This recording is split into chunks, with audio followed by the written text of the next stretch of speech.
Falando do governador Tarcísio e do Derrite, o governador de São Paulo, Tarcísio de Freitas, garantiu que o secretário de Segurança Pública, Guilherme Derrite, vai continuar no cargo.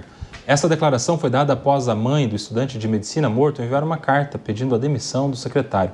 O jovem Marco Aurélio Cardenas Acosta foi assassinado na entrada de um hotel na zona sul da capital paulista durante uma abordagem policial. O governador Tarcísio de Freitas afirmou que o caso provocou uma reflexão sobre a conduta da polícia militar. A gente vai acompanhar um trecho. Não, eu não pretendo fazer mudanças por hora, né? É claro que a gente se sensibiliza com a dor dessa mãe, com a dor do pai. Eu entendo as manifestações que eles têm emitido, né? São perfeitamente compreensíveis. Acho que no lugar deles eu estaria procedendo da mesma forma. Existe um desejo de ver justiça. Eu acho que essa justiça tem que acontecer e vai acontecer, porque os responsáveis serão apresentados à justiça, irão a julgamento.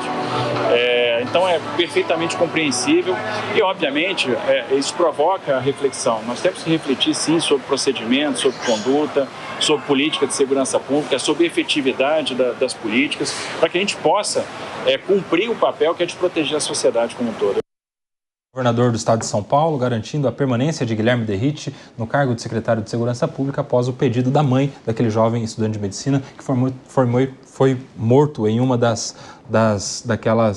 daqueles casos que repercutiram no final do ano passado. E aí, Sérgio Marques, o governador ele começa já se compadecendo com a família. Isso é interessante, né? Essa comunicação humanizada, né? De reconhecer a dor, de lamentar, enfim, de se dirigir à família dessa maneira, ainda que a família esteja fazendo diversas críticas, justamente porque perdeu um filho, uma vida que não vai voltar.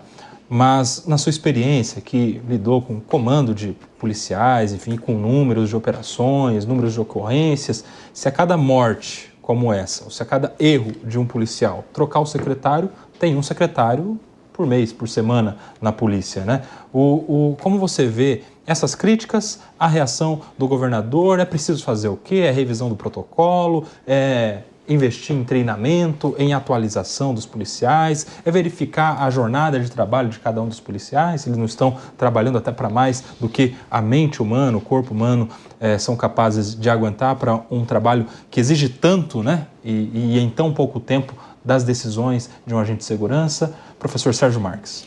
O trabalho policial, por si só, ele é exaustivo. Então, por exemplo, o policial trabalha 12 horas. É diferente de algumas atividades, porque ele sai, ele não sabe se vai voltar. Eu já tive experiências amargas de ter que entregar a bandeira do Brasil, a bandeira, né, para um familiar, porque o policial militar foi morto defendendo a sociedade. Então, o que acontece? É uma atividade estressante. Treinamento é bom? É ótimo. Treinamento é constante, mas dessas milhões de intervenções que são realizadas por mês nas polícias, aí eu falo no termo polícias no Brasil, infelizmente tem o fator humano, né? Então, teremos erro, nós temos que diminuir a probabilidade de erros. Mas quando houver o erro, há necessidade de ações práticas para que aquela situação não ocorra mais. Agora, nós não podemos generalizar todas as questões. Evidentemente, aqui que é um caso especial, é uma mãe, é o coração de uma mãe falando, e o governador foi extremamente sensível, né? Nós podemos observar a resposta que ele deu, que ele compadece no coração dessa mãe, evidentemente, mas, sem dúvida, o estado de São Paulo hoje tem dado um combate de frente contra o crime organizado. Então, olha o número de apreensões de drogas, o número de apreensões de armas. O estado de São Paulo, em torno de 14 mil armas são apreendidas por ano. Então, são números gigantes, tudo isso em decorrência da atividade policial. E outro detalhe, né? São Paulo, das grandes capitais, sem dúvida nenhuma, é a cidade mais segura do Brasil. Estou falando por mortes por 100 mil habitantes. Então, São Paulo está em torno de 5 mortes por 100 mil habitantes. Existem cidades no Brasil, inclusive estados, se nós formos avaliar, que estão no número de 30, 40 mortes por 100 mil habitantes. Eu não tenho dúvida que também é o resultado do trabalho que é feito pelos policiais, no geral, com o objetivo maior de preservar-se vidas. Uma informação interessante a respeito dessa pesquisa, que mede a popularidade ou não da política de segurança pública de São Paulo, é que esse número de 53% que aprova a linha dura da Polícia de São Paulo, esse número sobe se esse recorte é feito com as opiniões, com os consultados do Sudeste. Ou seja, quem está mais próximo tende a aprovar ainda mais. O 53% é com base na pesquisa do Brasil todo, ou seja, aqueles que conhecem a Polícia de São Paulo pelo que vem na mídia, na imprensa, nas redes sociais, enfim. No Sudeste, esse número sobe, essa aprovação a 60%. Ricardo Rousso. Olha, exatamente o que eu falei no primeiro comentário, Koba. Quem foi entrevistado? Em quais condições? Uma pesquisa nacional. Então, muitas vezes a pessoa sequer veio a São Paulo, não conhece, não está inteirada da realidade de segurança pública da cidade de São Paulo, do estado de São Paulo, no caso, né? Então, sim, quanto mais perto você chegar do foco, do objetivo de estudo, eu tenho certeza, Koba, que se nós pegarmos o recorte dentro do estado de São Paulo, esse número ainda aumenta das pessoas que acham que está melhorando, sim, de novo. Óbvio que a gente tem que entender que tem muito a avançar, mas que está melhorando, está melhorando. Agora, quando a gente sai do estado de São Paulo, da região sudeste, aí realmente é uma lógica de comunicação, mais do que a percepção real sobre a segurança pública no estado de São Paulo, onde age a polícia. É o que ela viu no jornal, o que ela viu no recorte, na internet, numa fala, aí depende de vários fatores. Muito bem, quer complementar, Zaga? Pediu? Não, eu tô lendo ali, a mãe da vítima quer a demissão de Derrite. Eu compadeço da dor da mãe, imagina, eu não sei como deve ser essa dor, né? E fica aqui todos os meus sentimentos, aí toda a família. É uma situação que, com certeza absoluta, eu nunca vou gostar de passar e ninguém quer. Só que o que vai mudar na vida dessa mãe que já sofreu tanto com a saída de um secretário que faz um excelente trabalho, um trabalho voltado ali ao combate ao crime organizado, principalmente, diante da conduta de uma pessoa que está lá na outra ponta, que inclusive vai ser penalizada. Eu estava vendo agora nas imagens que estava rodando aqui na tela, que inclusive já foram disponibilizadas as imagens corporais do policial, que demonstrou que exatamente aconteceu algo completamente diverso do que é treinado e ensinado pela Polícia Militar. Então, se alguém tem que cobrar alguma coisa, cobre o Estado para que tenhamos mais investimento e tratamento para o melhor desempenho de todos os policiais militares, principalmente nessa questão de saúde mental, para evitar esses tipos de casos que são, sim, isolados. Não adianta querer você generalizar e acabar com toda uma instituição que é a Corporação da Polícia Militar, que faz um trabalho brilhante, não só agora nesse último governo do Estado, mas quanto tempo, professor? Você que é da casa, nos últimos 100 anos, 200 anos, quanto tempo tem o trabalho da Polícia Militar? Tem 200 anos. Quase 200 anos. Então, 200 anos. Você vai pegar 200 anos e jogar no lixo por causa de atitudes isoladas, de um idiota que joga um cara da ponte. Quem que em sã consciência concorda com uma atitude dessa? Todo mundo quer a punição desse policial, inclusive a própria polícia. Então, não adianta você querer crucificar o secretário. É que dá a impressão, às vezes, né, o Sérgio Marques, que a culpa é do secretário. Se um policial joga o outro da ponte, um cidadão da ponte, a culpa é do secretário. Parece que o secretário fez uma ordem de serviço, falou, quando encontrar alguém que você esteja discordando, jogue da ponte. Parece que está no protocolo. Não é. Ele, naturalmente, evidentemente, desrespeitou o protocolo e vai responder, não só criminalmente, mas disciplinarmente. Olha só que eu advoguei muito tempo nas corregedorias e na Justiça Militar, que a régua lá o sarrafo é alto.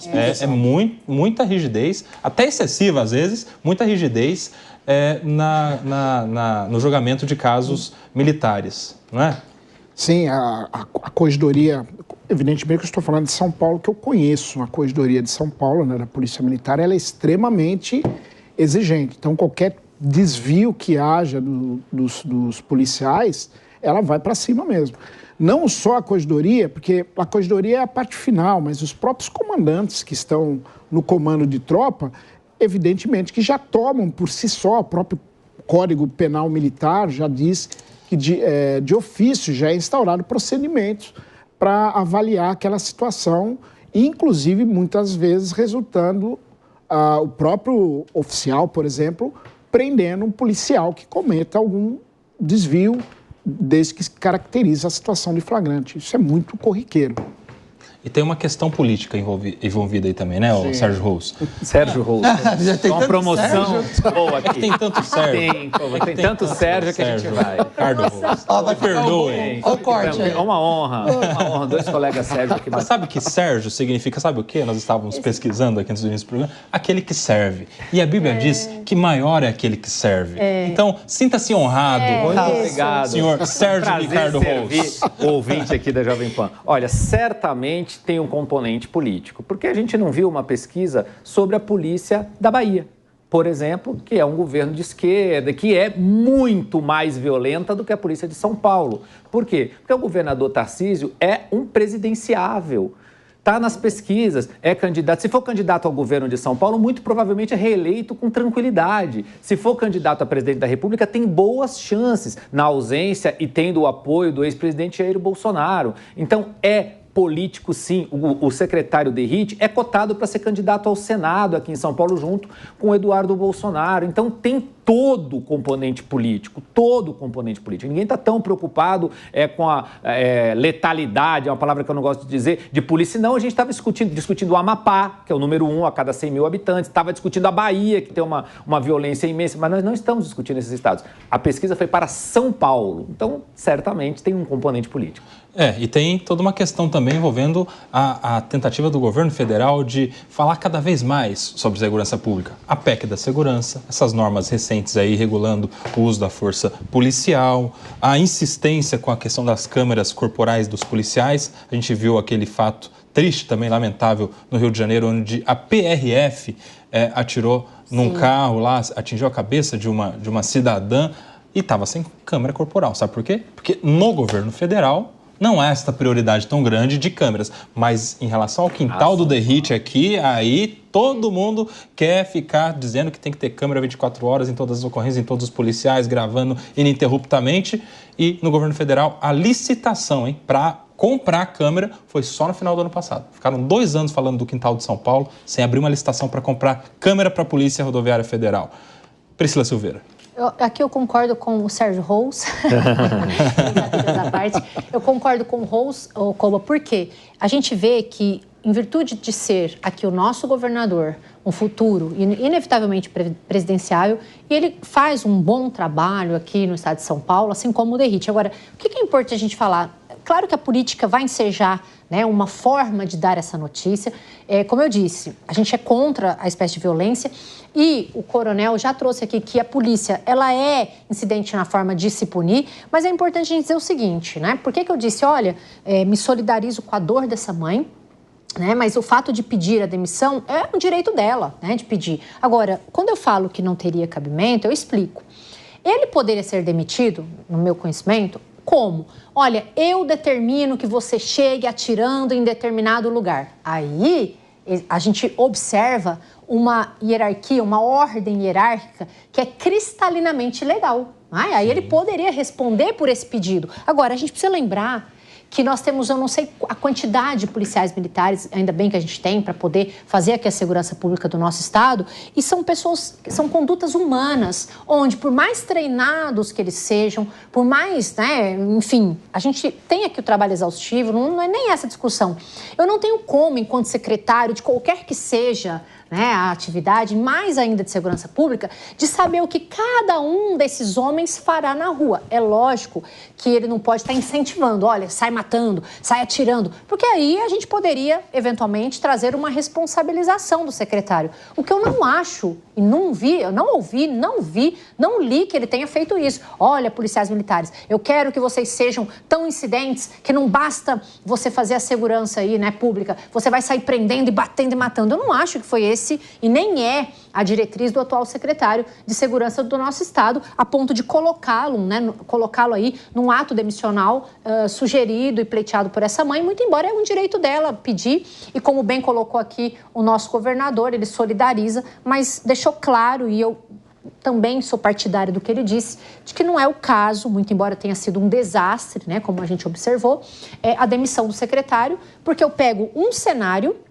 e priorizo esse cenário em detrimento de outras coisas relevantes que estão sendo feitas por ele, Koba. E o Ricardo Rose bem disse que o Tarcísio é um quadro que preocupa a boa parte do espectro político mais à esquerda, que é um presidenciável, está bem aprovado aqui na sua gestão no governo de São Paulo, e o Derrite também é um quadro político que, jovem, tem quantas eleições pela frente o Guilherme Derrite? Quantos cargos ele ainda não pode disputar? Não só deputado, que é o cargo que ele foi eleito na última vez e está licenciado justamente para ser secretário. Mas daqui a alguns anos, eu não duvido que o Guilherme Derrite seja um candidato a governador, ao Senado. Há quem diga que ele, inclusive, é um dos cotados para o Senado, caso não seja a escolha do Eduardo Bolsonaro para essa vaga do PL na disputa de 2026.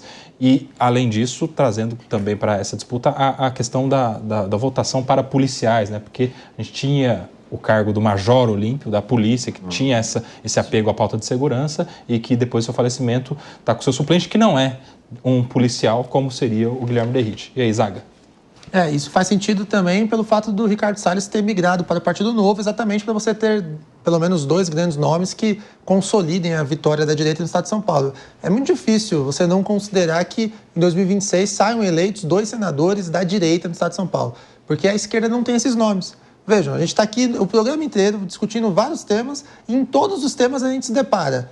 Na esquerda tem o Lula, claramente, o maior líder dos últimos 20, 30, 40 anos da esquerda, e não tem sucessor. Existia uma figura do Márcio França, que agora foi escanteado no governo Lula. Existe a figura do prefeito de... O Márcio França é ministro. Não ele, o prefeito de João Pessoa. João Pessoa não, o João Campos. Existe a figura do João Campos, que tem uma ascendência boa. Existe a figura do Fernando Haddad, ministro da Fazenda, que está sendo trucidado em razão da irresponsabilidade fiscal do governo federal. Existe a figura do Guilherme Boulos, que não consegue nenhuma vitória no Poder Executivo, só vai ser eleito para sempre aí no Poder Legislativo. Não tem outros nomes. Aí citaram a Gleisi Hoffmann, que é presidente nacional do PT, citaram a possibilidade de José Dirceu retornar a disputar as eleições. E não tem. Agora, na direita, não. Na direita, a gente pode passar aqui, o professor Sérgio, em outro momento, falou diversos nomes, e a gente pode continuar estendendo. Então, a tendência é que a direita continue dominando essa pauta da segurança pública. A direita tem esses bons líderes, e um fato curioso é que nós estávamos exatamente conversando sobre como o governador Tarcísio se comunica muito bem. Não só pelo fato do estado de São Paulo ter muita entrega, mas que as entrevistas deles, geralmente que ele dá a público, são sempre certeiras. Principalmente quando ele, em determinado momento, reconheceu a meia-culpa na questão da câmera corporal do policial militar. Então, vejam, a esquerda, ela está desesperada. Onde ela enxerga a possibilidade de atacar qualquer político da base contrária a ela, eles o fazem, porque eles não conseguem mais convencer o eleitor. O distanciamento entre o discurso da classe dos partidos dos trabalhadores, dos partidos de esquerda, desse viés social, ele está cada vez mais distante da população. Por quê? Quando a direita assume, ela não deixa de fazer entrega social. Vamos lembrar que no governo Bolsonaro nós tivemos a maior quantidade de entregas de auxílio durante a pandemia. Inclusive, a votação do Bolsonaro nas eleições de 2022, ela cresceu no Nordeste. Quando muita gente fala que ele perdeu no Nordeste, perdeu por causa... Não! O Bolsonaro ajudou tanto lá que venceu. Ou seja, o discurso contrário ao PT também agrada à classe mais simples, ao trabalhador, a quem precisa de assistência, a uma economia mais pujante, a parcerias públicos-privadas, a concessões e assim por diante.